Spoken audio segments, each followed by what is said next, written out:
gravação. Prontinho, estamos sendo gravados. Hoje é dia 1º de junho, aula de redação com o primeiro ano do ensino médio. Vou ter que parar isso aqui. Bom, pessoal, eu vou compartilhar aqui com vocês. Não estou entendendo isso aqui.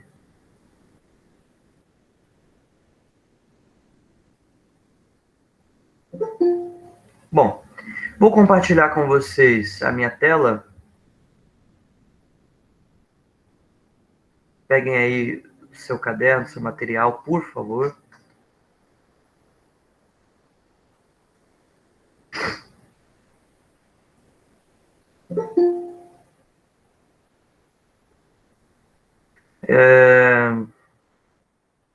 Em primeiro lugar, eu queria mostrar para vocês uma resenha que eu fiz. Deixa eu ver se eu encontro.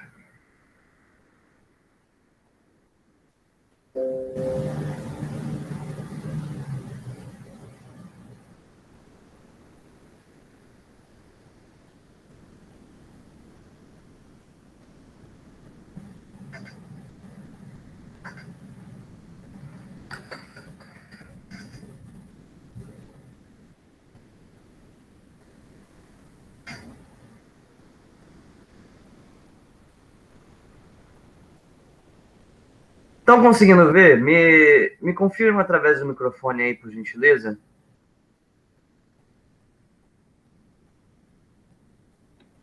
Sim, dá para ver.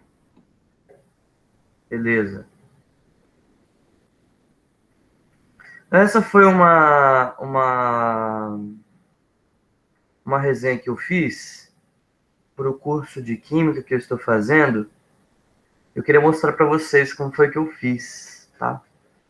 Então, olha só. Eu não podia mostrar antes, porque eu também tinha pedido uma resenha para uma turma que eu pedi para ler esse livro, tá?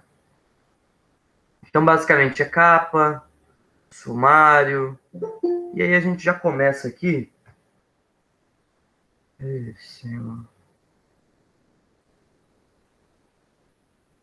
aí a gente já começa aqui com a resenha. Então, ó, Admirável Mundo Novo, Aldous Huxley, Biblioteca Azul, 22ª edição, São Paulo, 2018, 306 páginas, lançado originalmente em 1932. Bom, esse daqui é a introdução, eu posso colocar imagem ou não. E aí eu tenho alguns parágrafos. Deixa eu ver aqui.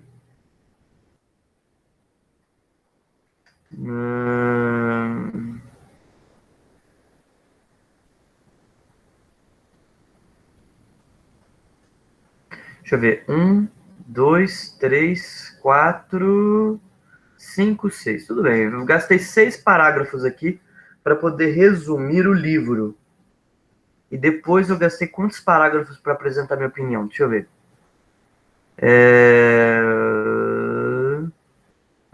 2 parágrafos com a minha opinião. Um parágrafo chamando a atenção do leitor, a minha assinatura embaixo, referência, né? Qual foi o livro que eu li. Ó, de maneira breve, eu vou fazer a leitura com vocês, só para vocês terem uma ideia. Só tem que ver um negócio aqui. YZQ. Tem gente me pedindo esse código. DVXU e WB.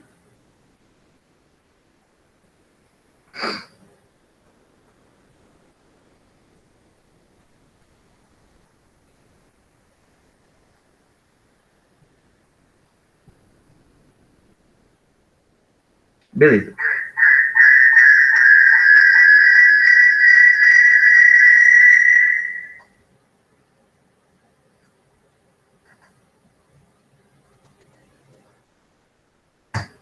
Agora vai. Estão me ouvindo aí direitinho?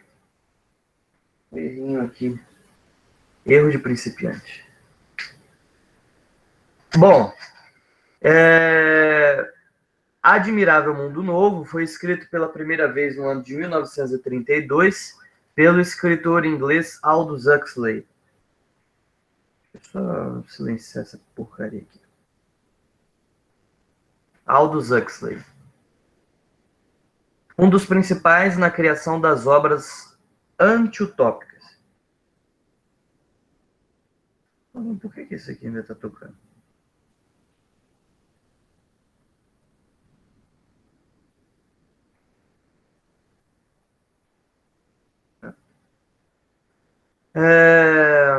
Seu romance trata de um futuro distópico onde o ser humano sacrificou sua humanidade para a evolução da raça, através do melhoramento e depreciações genéticas e restrições quanto a vínculos afetivos. Intencionalmente, existem classes servis e classes abastadas, que são bem definidas para que nenhum indivíduo esqueça sua posição na sociedade em que vive. É um livro bem interessante, mas assim, meio complicadinho de entender.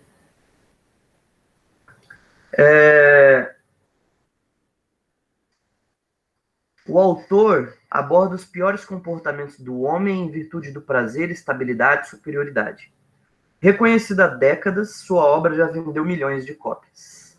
Então, esse primeiro parágrafo é uma introdução, né? Pode apresentar a obra e o autor. Então, foi o que eu escolhi fazer. Bom, aí já começa a... sim, são 5... Eu escrevi exatamente 5 parágrafos, então, resumindo o livro. Em um futuro anti-utópico, no ano 638 DF, depois de Henry Ford, provavelmente em 2495, a civilização humana decide controlar a forma como os seres humanos são constituídos para impulsionar a evolução da raça. Primeiro, proíbem que as mulheres possam ter filhos, e a partir dos 21 anos de idade, todas passam pelo processo de sucedâneo de gravidez, para que deixem de ser férteis. Todos os embriões que formariam as gerações futuras deveriam unicamente ser produzidos em laboratório sob o comando do Estado Mundial. Depois, decidiram que para que não houvesse revolta entre as classes inferiores e as classes dominantes, todos os embriões deveriam ser divididos em castas, que eram alfa, beta, gama, delta e y, desde ainda microscópicos. Os que fossem selecionados para as classes mais altas receberiam os melhores nutrientes, alfa e beta. Os melhores cuidados e devida atenção seriam preparados para ocupar posições de destaque na sociedade. Os que fossem das castas inferiores, essas aqui, receberiam pouco ou quase nenhum nutriente, teriam seu sangue acidificado vez após vez, a fim de que nascessem com más formações intelectuais ou físicas. Dessa forma, ficaria evidente que as castas superiores seriam superdesenvolvidas e as castas inferiores subdesenvolvidas, evitando que houvessem lutas por igualdade social. Peraí. Além do controle de produção embrionário, aceleraram o processo de formação do indivíduo, para que chegasse à idade adulta, não em 20 anos, mas em 6. Controlaram a criação das crianças. As castas mais baixas davam livros que disparavam choques e flores que eram venenosas. Assim, as castas inferiores teriam aversão aos livros e flores. As castas superiores davam a melhor educação e incentivo à leitura e o estudo. Durante os momentos em que dormiam, tanto castas inferiores quanto superiores ouviam áudios enquanto dormiam, expressando que os alfas e betas eram superiores, que eram os líderes. Também diziam que as outras classes eram inferiores. Com isso, formavam nas crianças a compreensão e a aceitação do que viviam, de que não havia igualdade, cada casta usava uma cor específica, era proibido usar uma cor que não fosse sua. Alguns elementos dos áudios que ouviam. Uma substância chamada soma foi produzida no ano 184 depois de Ford, né, ali em cima. Seria mais ou menos o ano 2041. Por cerca de 2.000 farmacologistas, médicos e bioquímicos. A droga perfeita. O livro expressa que o soma trazia todos os prazeres do álcool e da religião, mas nenhum de seus inconvenientes ou efeitos colaterais. Foi criado com o propósito de aliviar as dores da humanidade, os estresses sociais e do trabalho.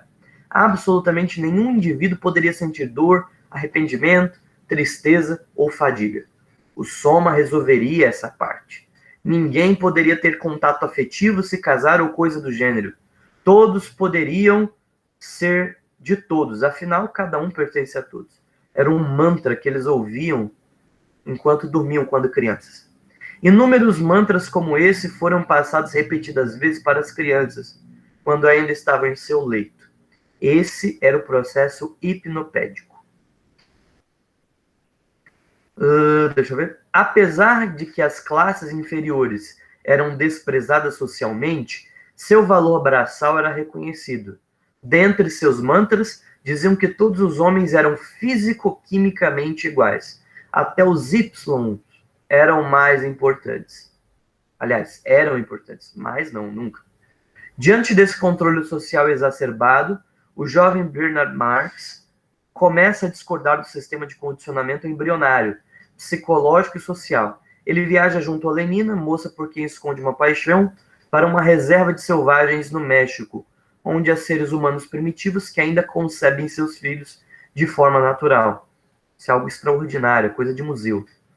De lá, Bernard traz um selvagem e uma mulher da sociedade moderna que havia sido abandonado na reserva selvagem. O John, o jovem selvagem, era filho dessa mulher que havia se perdido e de um importante funcionário do Estado Mundial. John, enquanto estava na reserva, aprendeu a ler com sua mãe e entrou em contato com livros que estavam na reserva selvagem, principalmente um livro com as principais obras de Shakespeare. É muito importante para a história.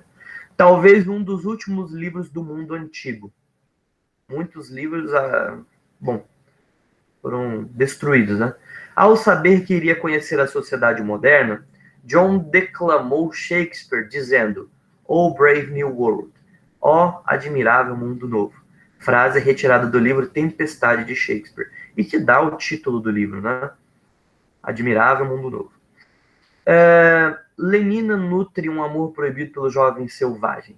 Enquanto isso, a sociedade é abalada pelas ações de Bernard Marx, John Helmholtz Watson e Lenina, que desconstroem o sistema de condicionamentos.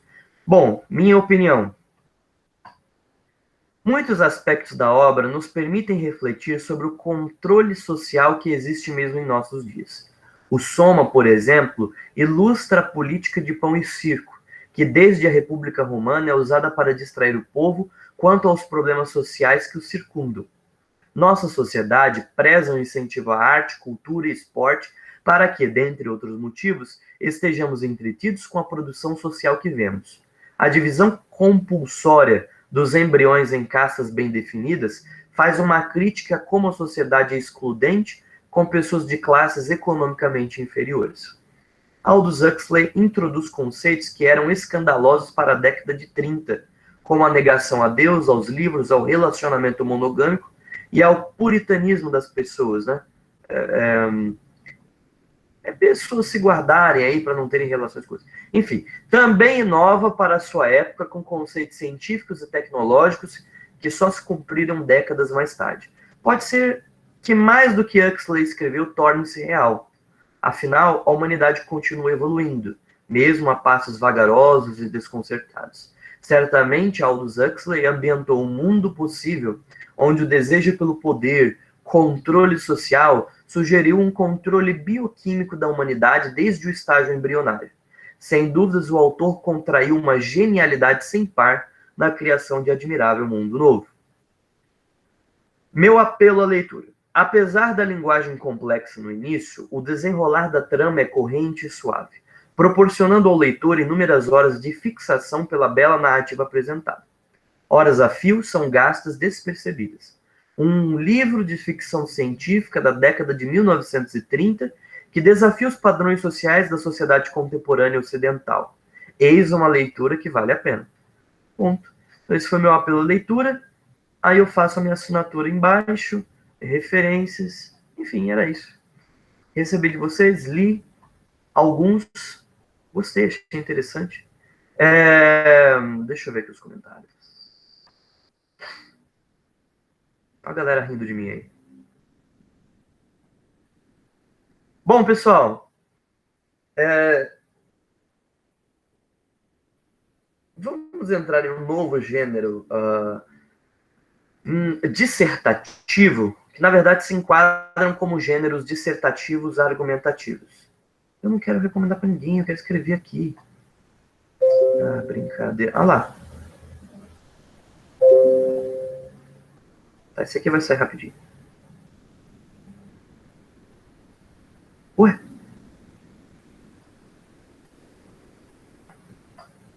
Pronto, agora vai.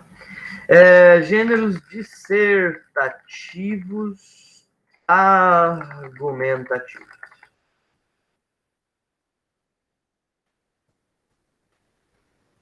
Argumentativos.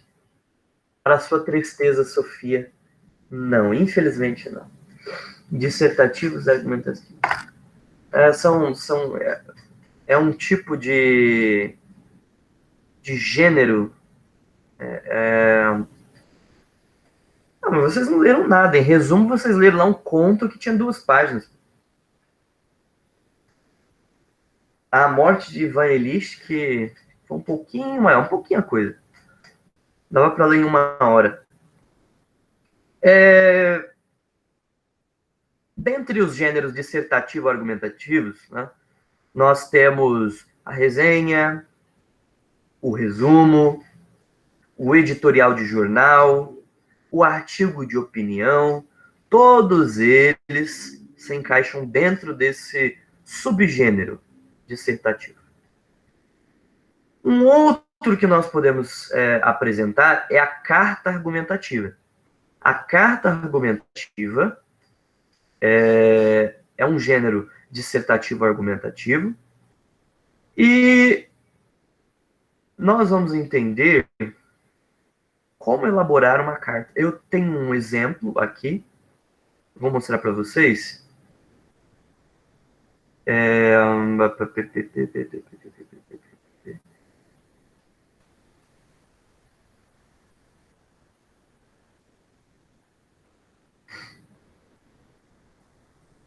Deixa eu só decidir que ele abrir aqui, que a gente começa a fazer. É que pode, né? Demora, terrível.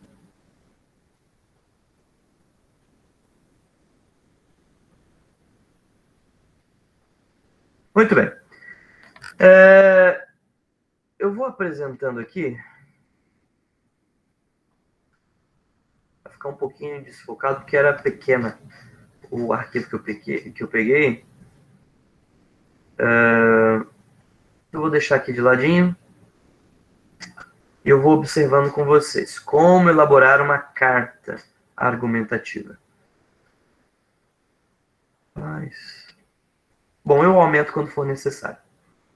Bom, embora seja um texto dissertativo argumentativo, com estrutura básica de introdução, desenvolvimento e conclusão, exatamente isso que pressupõe.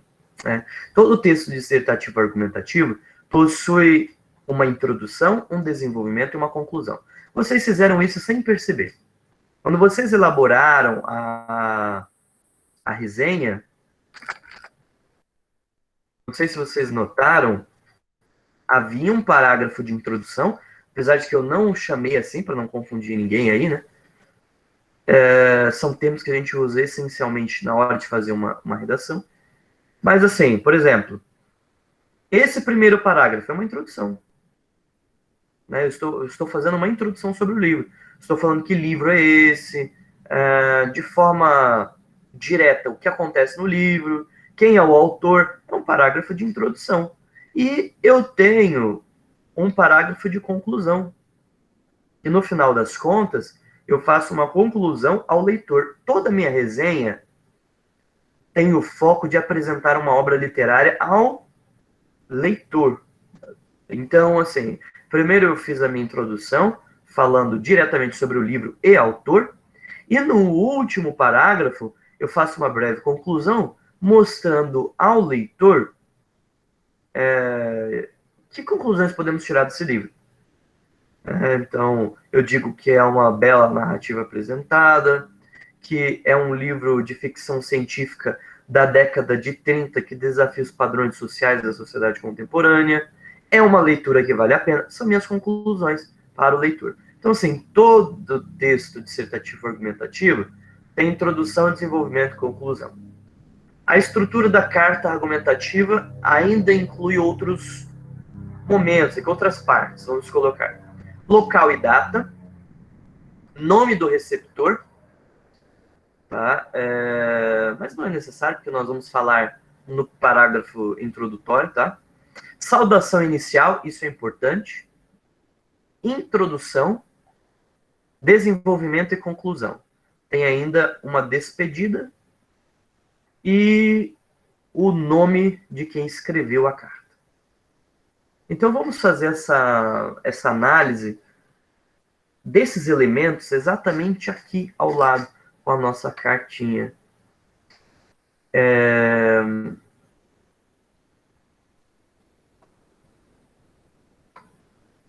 Vamos lá.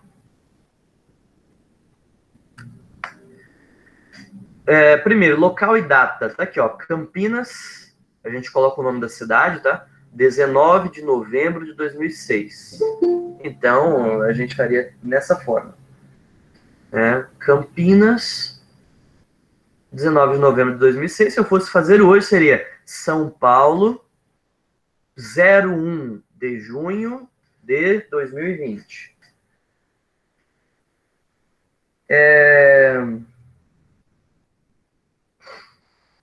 Depois, nome do receptor, não preciso, não é obrigatório, mas se eu quisesse, eu daria um espaço, colocaria aqui, em negrito, para quem essa carta se dirige, mas não é necessário, porque eu falo isso na introdução também. Bom, local e data, primeira coisa importante. Depois, saudação inicial. Senhores associados, eu posso assim, ó. Prezado fulano de tal, senhor ou senhora fulano de tal, excelentíssimo fulano, digníssimo fulano. E aí tem as suas abreviações, né? Excelentíssimo, por exemplo, a abreviação é assim, ó. Não tem, a gente não vai ler nenhum livro agora, tá bom, Natália?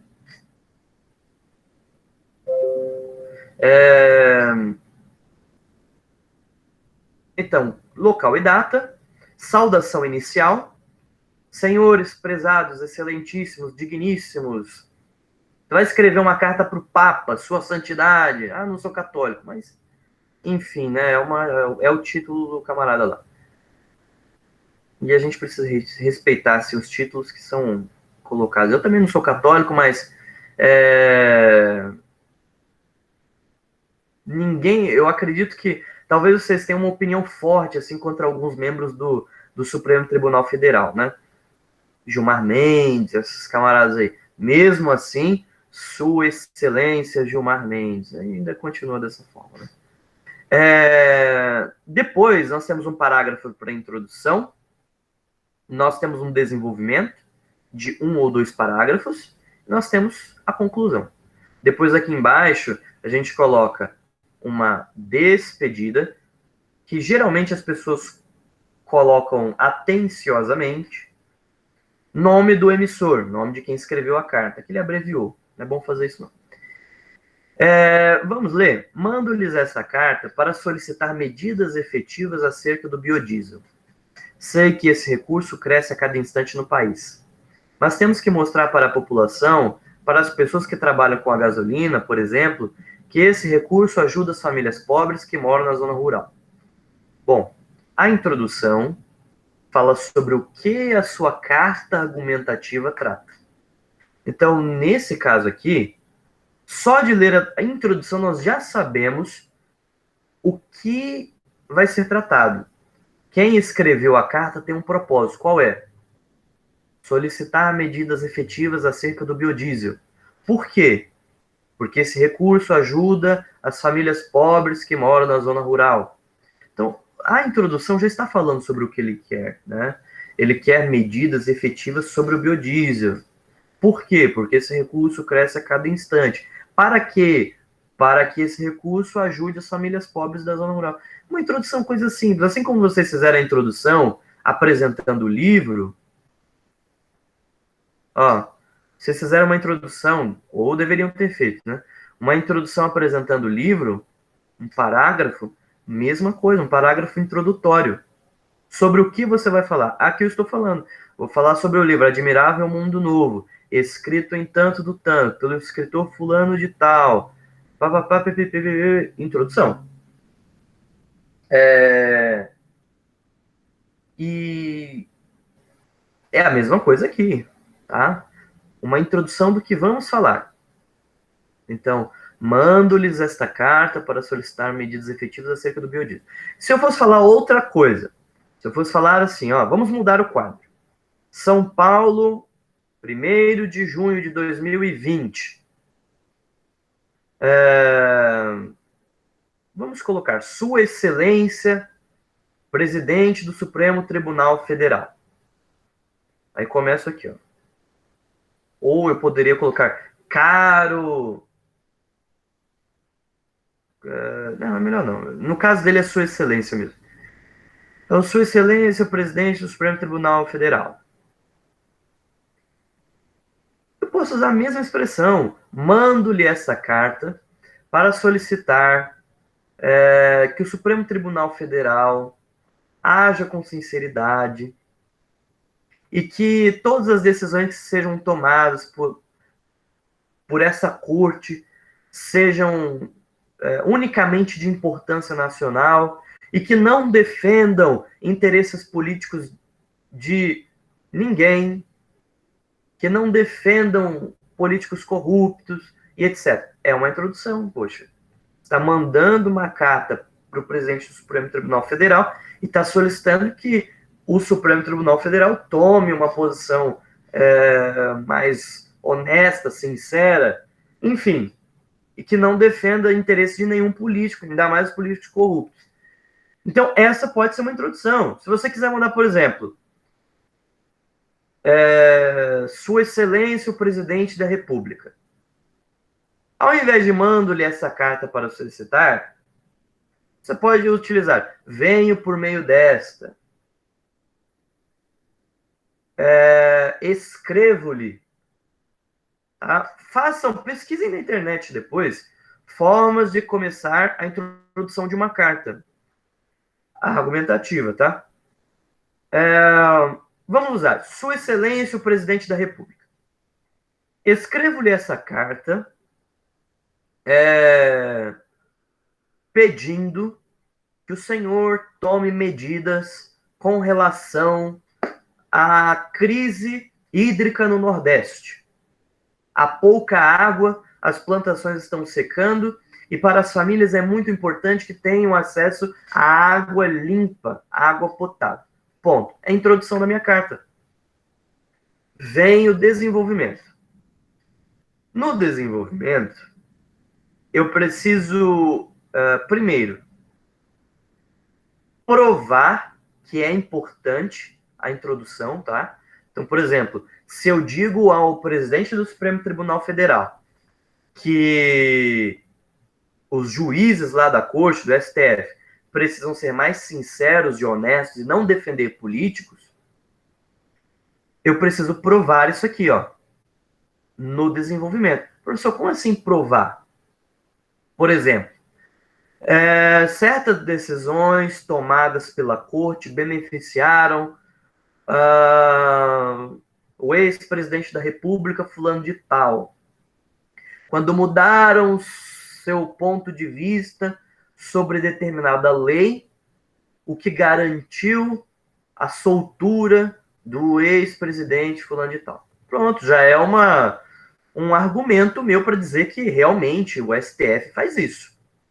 No caso do presidente da República e a crise hídrica, ou seja, a seca no Nordeste, eu poderia dizer assim, estou inventando dados aqui, tá, gente? Só para vocês terem uma ideia. A cada, sei lá, a cada 2 dias, uma pessoa morre de sede no Nordeste. Isso poderia ser evitado com investimento de novos poços artesianos por parte do governo federal, garantindo que as famílias tenham acesso à água. É uma forma de enxergar aqui, ó. As pessoas a cada 2 dias morre uma pessoa de sede no Nordeste. Beleza, pode ser um argumento para apresentar que o presidente tem que ouvir o que eu estou escrevendo. No segundo parágrafo do desenvolvimento, eu vou apresentar algumas formas de resolver essa questão. Algumas formas de resolver. Na conclusão,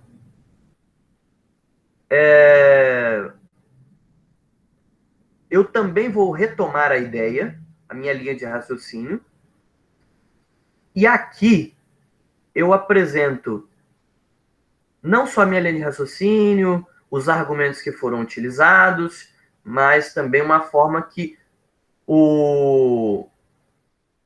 a pessoa a quem eu enderecei a carta pode resolver toda essa questão. Aí eu faço uma despedida, coloco meu nome no final e é simples. Vamos ler aqui. Senhores associados, nós já vimos. Saudação inicial. Mando-lhes essa carta para solicitar medidas efetivas acerca do biodiesel.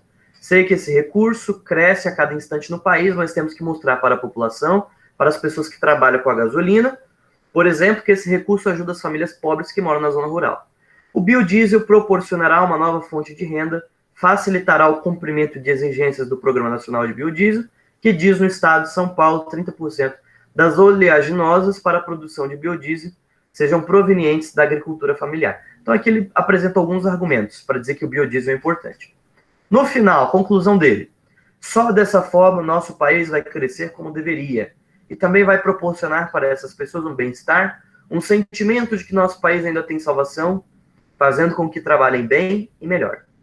Obrigado pela atenção, atenciosamente, desde já agradeço. Coloca seu nome no final. Eu vou deixar vocês livres para escolher. Vocês podem escolher escrever uma carta argumentativa ao presidente da República, ao governador do estado de São Paulo ou aos membros do Supremo Tribunal Federal. Vamos fazer um negócio top aqui. Eu quero ver se vocês conseguem seguir esse modelo. Eu vou mandar isso aqui para vocês e espero que vocês tenham sucesso. Eu vou fazendo a chamada. Os que responderem já estão liberados. Maravilha, não tem... Peraí, gente. Tem um lápis nessa casa? Impossível.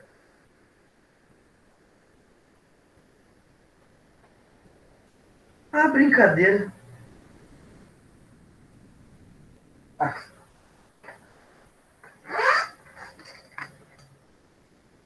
Bom, eu estava falando sobre chamada, né? Vamos lá.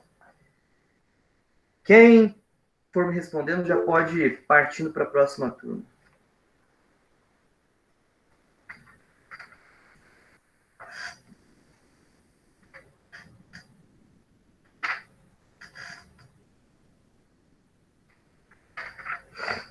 O livro é Admirável Mundo Novo. Esse livro que eu coloquei aqui, Natália.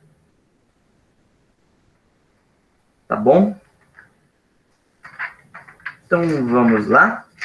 Atenção à chamada.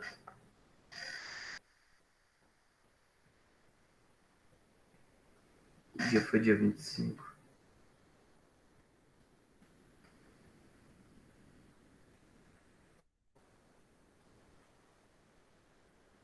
Dia 1º/6. Número 1. Presente. Número 2. Presente. Número 3. Número 4. Número 5. Número 6. Presente. Número 7. Pessoal, eu agradeço a presença de vocês. Quem já respondeu, já pode ir para a próxima aula. Número 7. Número 8. Número 9. Presente. Número 10. Número 11. Presente. Número 12. Número 12. Presente. Número 13. Número 14. Presente. Número 15. Presente. Número 16. Presente. 17. 17, Isabela Rezende. 18. Número 18. Número 19. Presente. Número 20. Presente. Número 21. Presente. 22. Número 23. 24. Presente. 25. Presente. 26. Número 26. Tá ali, né? Número 27. Número 28. Presente. Número 29. 30. Número 30. Número 31. Número 31. Número 32. Presente. Número 33. Presente. Número 34. Presente. Muito obrigado, pessoal. Estão liberados para a próxima aula de vocês.